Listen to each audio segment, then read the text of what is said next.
Last time to break down the game before they actually play Super Bowl 42 here on Countdown to Kickoff, presented by Comcast. Hey, how are you, folks? Jason Horowitz, glad to be with you. The site of the Super Bowl right behind us here in Glendale, Arizona. NFL.com's Pat Kirwan joins me as he has all season long, and we continue our conversation with Pittsburgh Steelers wide receiver Hines Ward. And Hines, you played the Patriots, and it certainly was one of the games towards the end of the season that was most looked forward to. A lot of people thought that maybe you guys would be the team to end the undefeated run.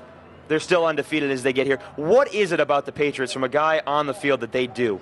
I think, their whole scheme, offensively, defensively, and especially when you got a guy like Tom Brady, it really helps out a lot. But defensively, I think, they run a lot of different schemes.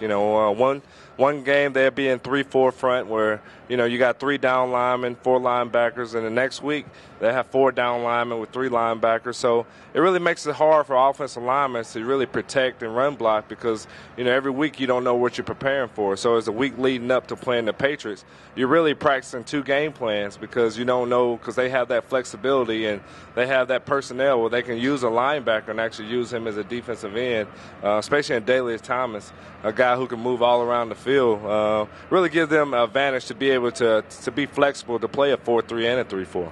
And looking at the game on tape, I watched that game this morning before I got a chance to sit down with you, and they got to Ben 3 times. Dalius Thomas, who you mentioned, got one of the sacks. Big Vince Wilfork inside got a sack, and I think Ty Warren got the other one. So they were able to get to your quarterback.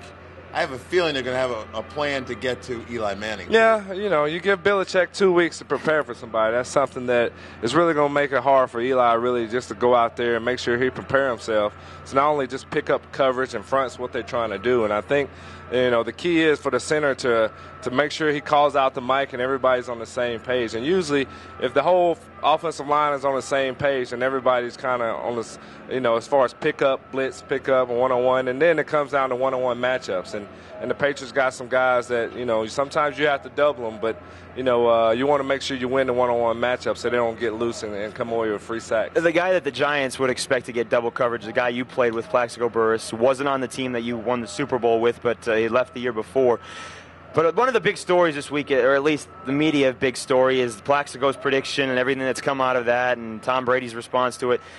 Were you surprised at all when you saw that Plaxico had made a prediction this week? A little surprised because, as players, you don't go into the game saying I'm going to try to lose. I don't want to, I predict us to lose. Of course, you're going to go out and be confident as a player that you feel like you can win. But to put it out there against an undefeated team and a guy like Tom Brady, you learn firsthand from us. Anthony Smith on our team guaranteed to win, and you just don't want to give that extra motivation to go out there and prove something, and especially for a guy like Tom Brady. I think, but the war of words between him and Plaxico, they don't even have to play each other. So, Plex is going to be out there watching Brady go to work. But, you don't want to do it against a great quarterback in Brady because it gives him extra motivation to go out there to try to prove people wrong. But once you get on the field, is it actually even a thought? I mean, Anthony Smith made his prediction, but once you actually got on the field, where the Patriots, it doesn't really play a factor in anything, does it? No, it doesn't really. You still got to line up between the lines and play. But,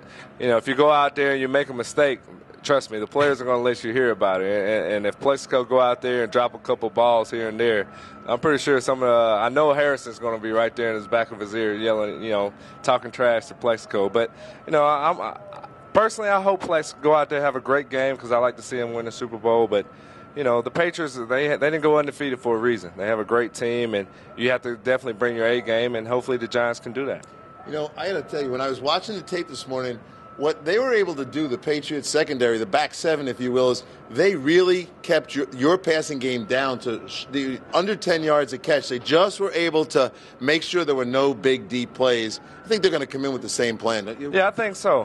Plaxico is one of those receivers that, you have to prepare for him, so you try not to give up the big plays. And, defensively, you want to try to see an offense, if they can methodically take it down the field, 80, 70 yards, use the time of possession, controlling the clock.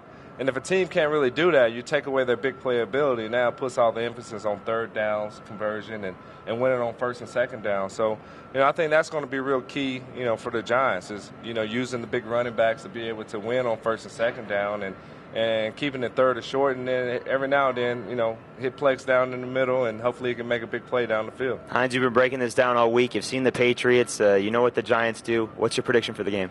I predict it's going to be very close. The Giants are going to come in. I know Michael Strahan's going to get everybody because he wants to win a Super Bowl bad. And Tom Brady already won 3 of them. But overall, you give Belichick 2 weeks, and a lot of veteran guys like Sayal, Harrison, all those guys, this is their one opportunity, like I say. And so I predict the Patriots to win score-wise, let's say 31-23.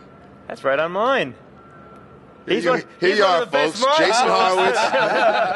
One of the best minds in the NFL, Pat. Good job. Hines, thanks so much. Walter Camp, finalist. Good luck with that as one of the men of the year with the NFL. Good luck with that, Hines. Thank you. Absolutely deserve it. I appreciate it. Guy that does so much for the community in Pittsburgh. Of course, Hines Ward joining us here on Countdown to Kickoff. We continue team reports. Of course, the last day here, Super Bowl 42, taking your way. NFL.com's Pat Kirwan has been with us all week and all season. Thank you very much, sir. My pleasure. And we will continue on Countdown to Kickoff. Of course, everything always on demand. CBSSports.com here on the website.